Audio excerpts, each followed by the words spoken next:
இன்றைக்கி நம்ம பார்க்க போகிற டாபிக் வந்து பார்த்தீங்கன்னா include functions and require function. So பிஹெச்பிலேயே எதுக்காக வந்து நம்ம include and require function use பண்ணுறதை பற்றி தான் நம்ம பார்க்க போகிறோம். ஸோ இதுக்குள்ளே டிஃப்ரென்ஸையும் பார்ப்போம், இதுக்குள்ளே சிமிலாரிட்டியும் நம்ம பார்க்க போகிறோம். Similarity between include and require function in PHP.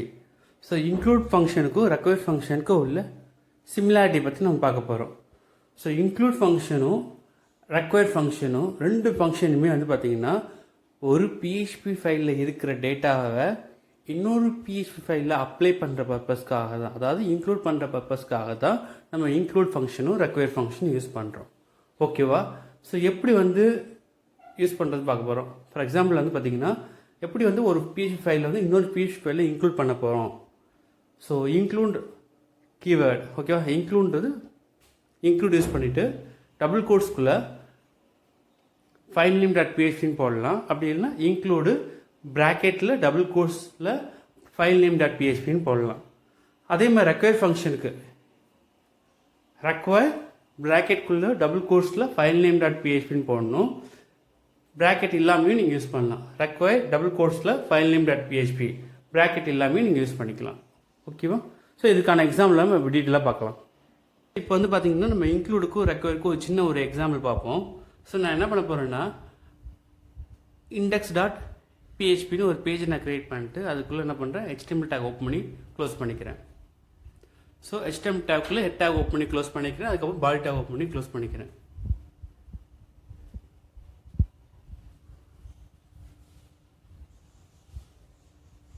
So இப்போ இந்த பாடி டேக்குள்ள நான் என்ன பண்ண போகிறேன்னா H2 டேகை வந்து ஓப்பன் பண்ணி க்ளோஸ் பண்ணிவிட்டு ஸோ உள்ளே என்ன எழுத போகிறேன்னா ஹோம் பேஜ்னு எழுத போகிறேன். ஓகேவா?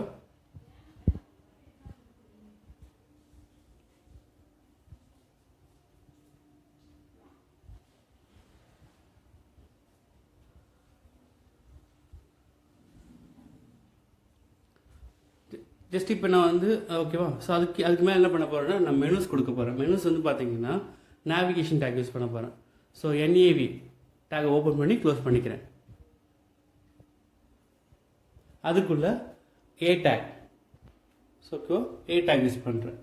A டேக் hrefக்குள்ளே தான் நம்ம என்ன பண்ணணும், ஃபைல் நேமை ஸ்பெசிஃபை பண்ணணும்.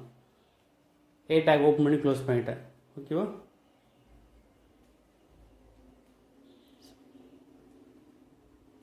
ஸோ ஃபஸ்ட்டு A டேக் நான் என்ன பண்ணுறேன், ஹோம்னு தரேன். செகண்ட் A டேக் நான் என்ன பண்ணுறேன்னா அபவுட்னு தரேன். ஓகேவா? ஸோ இப்போ பார்த்தீங்கன்னா எனக்கு வந்து மேலே வந்து மெனுஸ் தெரியுதா, ஹோம் அபவுட்னு தெரியுதா? ஸோ அங்கே வந்து பார்த்தீங்கன்னா இந்த பேஜ் வந்து பார்த்தீங்கன்னா ஜஸ்ட் நான் ஒரு பிரிண்டிங் மெசேஜ், அதாவது HTML டாக் யூஸ் பண்ணி ஒரு டிஸ்பிளே பண்ணிக்கிறேன், ஹோம் பேஜ்னு டிஸ்பிளே பண்ணிக்கிறேன். புரியுதா? ஸோ இப்போ இண்டெக்ஸ் டாட் பிஹெச்பி ஃபைல், அது எனக்கு ஹோம் பேஜ் வந்து ஆல்ரெடி இருக்குது. ஸோ நான் என்ன பண்ணிக்கிறேன்னா இண்டெக்ஸ் டாட் பிஹெச்பின்னு போட்டுட்டேன். ஸோ இப்போ அபவுட்டுக்குன்னு ஒரு பேஜ் நான் க்ரியேட் பண்ணணும். ஓகேவா? ஸோ அங்கே போய்ட்டு என்ன பண்ணுறேன், அபவுட் டாட் பிஹெச்பின்னு ஒரு பேஜ் நான் க்ரியேட் பண்ணிவிட்டு இங்கே ஜஸ்ட் அந்த கோடிங் அப்படி நான் பேஸ்ட் பண்ணிக்கிறேன். ஸோ இங்கே வந்து பார்த்தீங்கன்னா hrefக்குள்ளே அபவுட் டாட் பிஹெச்பின்னு க்ரியேட் பண்ணிக்கிறேன்.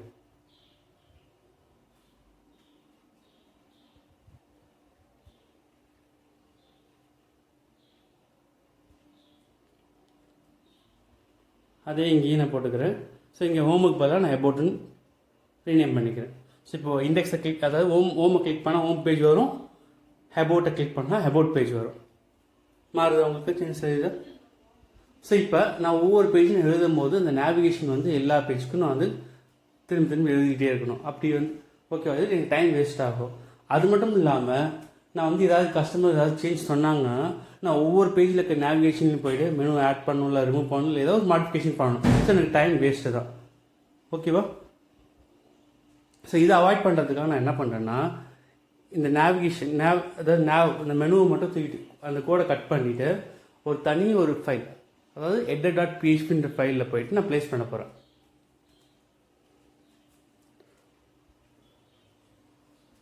ஓகேவா? ஸோ header டாட் பிஹெச்பின்ற ஃபைலில் போயிட்டு அந்த மெனு கோடிங்கை மட்டும் எடுத்துகிட்டு போயிட்டு நான் ப்ளேஸ் பண்ணிக்கிறேன்.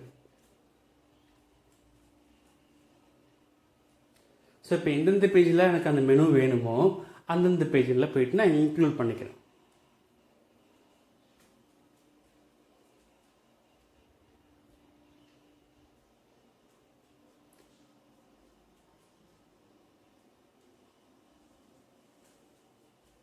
ஸோ இப்போ ஹோம் பேஜுக்கு போயிட்டு நான் என்ன பண்ணுறேன்னா, இப்போ எதுவுமே இல்லை ஓகேவா, நான் ஹோம் பேஜ் போயிட்டு நான் என்ன பண்ணுறேன்னா இன்க்ளூட் பண்ணுறேன். ஓகேவா, ஸோ ஃபஸ்ட் வந்து இன்க்ளூட் ஃபங்க்ஷன் ரைட் பண்ணிக்கிறேன். இது ஜஸ்ட் அண்டர்ஸ்டாண்டிங் பர்பஸ்க்காக தான், எக்ஸிக்யூட் ஆகாது.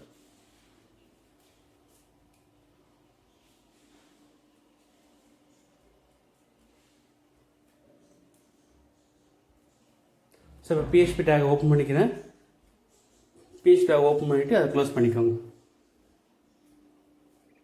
ஸோ இங்கே போய்ட்டு நான் என்ன பண்ணுறேன், இன்க்ளூடு ப்ராக்கெட் ஓப்பன் பண்ணி க்ளோஸ் பண்ணிவிட்டு டபுள் கோர்ஸில் என்ன பண்ணுறேன்னா நான் edit.phpன்னு ஸ்பெசிஃபை பண்ணிக்கிறேன்.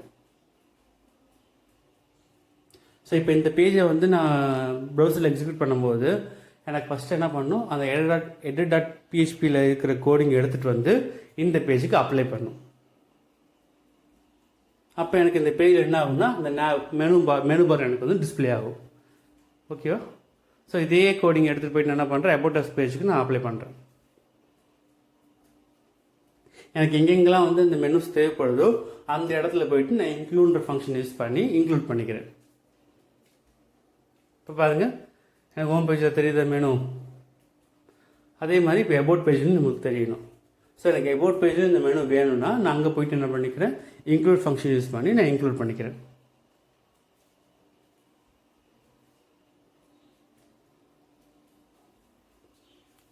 சேவ் பண்ணிவிட்டு ரன் பண்ணி பாருங்கள், அபவுட்டுக்கு வந்துச்சு. ஸோ இப்போ ஹோமை கிளிக் பண்ணிங்கன்னா ஹோம் பேஜ் வரும், அபவுட்டை கிளிக் பண்ணிங்கன்னா அபவுட் பேஜ் வரும். ஸோ இதுதான் இன்க்ளூட் ஃபங்க்ஷனோட பர்பஸ். ஸோ இப்போ உங்களுக்கு கண்டக்ஷன் ஆச்சா. ஸோ இன்க்ளூட் ஃபங்க்ஷன் எதுக்கு யூஸ் பண்ணணுன்னா, நம்ம வந்து ஒரு பேஜ் வந்து நம்ம க்ரியேட் பண்ணி வச்சுருக்கோம். ஸோ அந்த பேஜில் இருக்க கோடு வந்து எனக்கு மல்டிபிள் டைம் தேவைப்படுது. ஸோ அப்போ நான் ஒவ்வொரு பேஜ்லேயும் போய்ட்டு அந்த சேம் கோட் ரைட் பண்ணாமல் ஜஸ்ட் ஒரு ஃபைலில் போய் க்ரியேட் பண்ணி வச்சுட்டு அந்த ஃபைலை வந்து நான் மல்டிபிள் இடத்துல யூஸ் பண்ணிட்டேன்னா எனக்கு வந்து டைம் சேவ் ஆகும். நான் ஏதாவது சேஞ்சஸ் பண்ணாலுமே அந்த சிங்கிள் ஃபைலில் சேஞ்சஸ் பண்ணாலே போதும். ஸோ ஓகேவா, ஸோ அந்த பர்பஸ்க்காக தான் நான் வந்து நம்ம இன்க்ளூட் ஃபங்க்ஷன் யூஸ் பண்ணுறோம், ரெக்வயர் ஃபங்க்ஷன் யூஸ் பண்ணுறோம். ஸோ இப்போ ரெக்வயர் ஃபங்க்ஷன் பற்றி பார்ப்போம். ஓகேவா, ஸோ சேம் இன்க்ளூட் போல் ரெக்வயர்னு மாற்றிக்கோங்க, மாற்றிட்டு ஜஸ்ட் எக்ஸிக்யூட் பண்ணுங்கள். ஸோ இன்க்ளூட் என்ன பண்ணுமோ அதுதான் ரெக்வயரும் பண்ணும். ஸோ இன்க்ளூட் ஃபங்க்ஷன் ரெக்வயர் ஃபங்க்ஷனோட சிமிலாரிட்டி இது தான். ரெண்டுமே எதுக்கு யூஸ் பண்ணுறேன்னா, ஒரு PHP ஃபைலில் இருக்கிற கோடிங்கை இன்னொரு PHP ஃபைலுக்கு அப்ளை பண்ணுறது, அதாவது இன்க்ளூட் பண்ணுற பர்பஸ்க்காக தான் இன்க்ளூட் அண்ட் ரெக்வயர் ஃபங்க்ஷன் ரெண்டுமே யூஸ் பண்ணுறோம். புரியுதா. ஸோ இதுதான் வந்து பார்த்திங்கன்னா இன்க்ளூட் ஃபங்க்ஷன் அண்ட் ரெக்வயர் ஃபங்க்ஷனோட சிமிலாரிட்டி. ஸோ நெக்ஸ்ட்டு பார்க்க போகிறது வந்து பார்த்திங்கன்னா difference. So different between include and require function.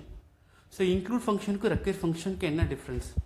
So இப்போ நீங்கள் வந்து ஃபைலை வந்து இன்க்ளூட் பண்ணுறீங்க, அப்போ இன்க்ளூட் பண்ணும்போது அந்த ஃபைல் நேம் வந்து இருந்துச்சுன்னா இன்க்ளூட் ஃபங்க்ஷன் எக்ஸிக்யூட் ஆகும், ரெக்வயர் ஃபங்க்ஷன் எக்ஸிக்யூட் ஆகும்.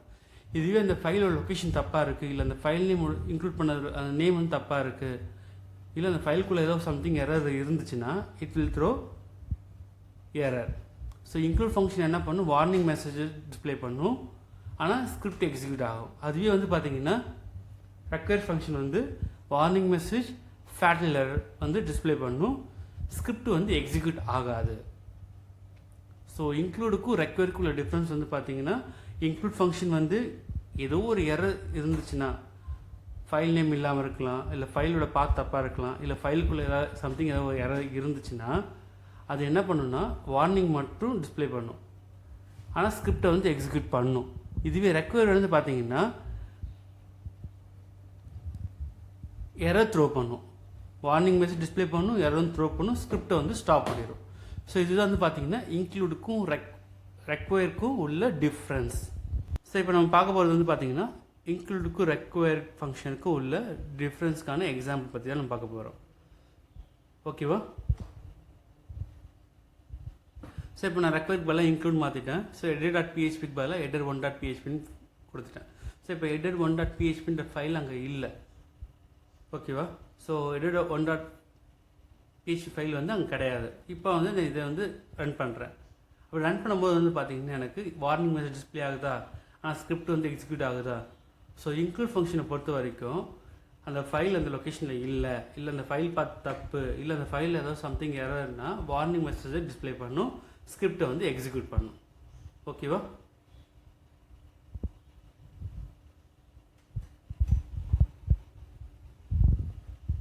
சரி, இப்போ இன்க்ளூட் வந்து பார்த்தீங்கன்னா வார்னிங் மெசேஜ் வந்து டிஸ்ப்ளே பண்ணும்.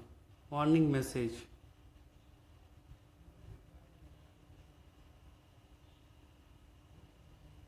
And execute script. ஓகேவா? ஸோ இன்க்ளூட் வந்து பார்த்தீங்கன்னா வார்னிங் மெசேஜ் டிஸ்ப்ளே பண்ணும், ஸ்கிரிப்டை எக்ஸிக்யூட் பண்ணும். ஃபைல் இல்லை, ஃபைல் ஏதோ மிஸ்டேக்ஸு, ஃபைல் பாத் வந்து தப்பு, இந்த 3 கண்டிஷன்ஸ். ஓகேவா?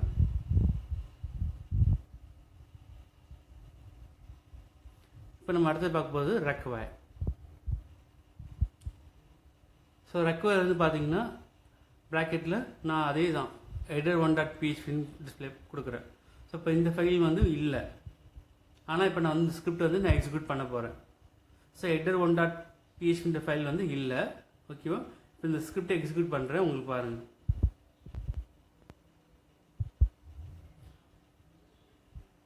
வார்னிங் டிஸ்பிளே பண்ணுறதா, ஃபேட்லன்னு டிஸ்பிளே பண்ணுறது, ஆனால் வந்து பார்த்தீங்கன்னா ஸ்கிரிப்ட் வந்து எக்ஸிக்யூட் ஆகலை. ஓகேவா? ஸோ இது வந்து ஸ்டாப் பண்ணிடும். ஸோ ரெக்வயர் வந்து பார்த்தீங்கன்னா வார்னிங் மெசேஜ் டிஸ்ப்ளே பண்ணும், ஃபேட்டல் எரர் டிஸ்ப்ளே பண்ணும், ஸ்கிரிப்ட் வந்து எக்ஸிக்யூட் பண்ணாது. Warning and fatal error.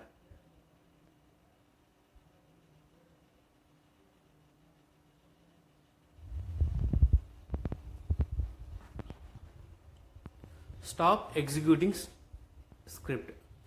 Okay, ஸ்கிரிப்டை வந்து எக்ஸிக்யூட் பண்ணது வந்து ஸ்டாப் பண்ணிடும். ஸோ இன்க்ளூடுக்கும் ரெக்வயருக்கும் உள்ள டிஃப்ரென்ஸ் புரிஞ்சா. ஸோ இன்க்ளூட் ஒரு ஃபைலை இன்க்ளூட் பண்ணுறீங்க, அந்த ஃபைல் இல்லை, அப்படி இல்லைன்னா அந்த ஃபைலோட பார்த்து தப்பு, இல்லை அந்த ஃபைலுக்கு எரர் இருந்துச்சுன்னா இன்க்ளூட் என்ன பண்ணும், வார்னிங் மெசேஜ் டிஸ்ப்ளே பண்ணும், ஆனால் ஸ்கிரிப்டை வந்து ரன் பண்ணும். ஆனால் ரெக்வயர் என்ன பண்ணும், இந்த 3 சினாரியில் ஏதாவது ஒன்று இருந்தாலுமே வார்னிங் மெசேஜ் டிஸ்ப்ளே பண்ணும், ஃபேட்டல் எரர் வந்து டிஸ்ப்ளே பண்ணும், ஆனால் ஸ்கிரிப்டை வந்து எக்ஸிக்யூட் பண்ணாது. ஸோ இதுதான் வந்து இன்க்ளூடுக்கும் ரெக்வயருக்கும் உள்ள டிஃப்ரென்ஸ். ஓகேவா?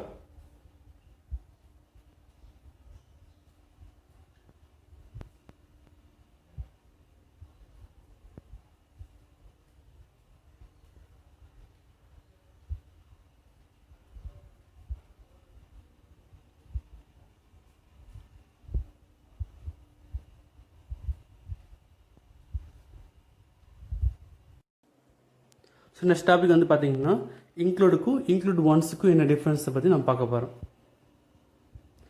ஸோ லைக் பண்ணுங்கள், ஷேர் பண்ணுங்கள், சப்ஸ்கிரைப் பண்ணுங்கள்.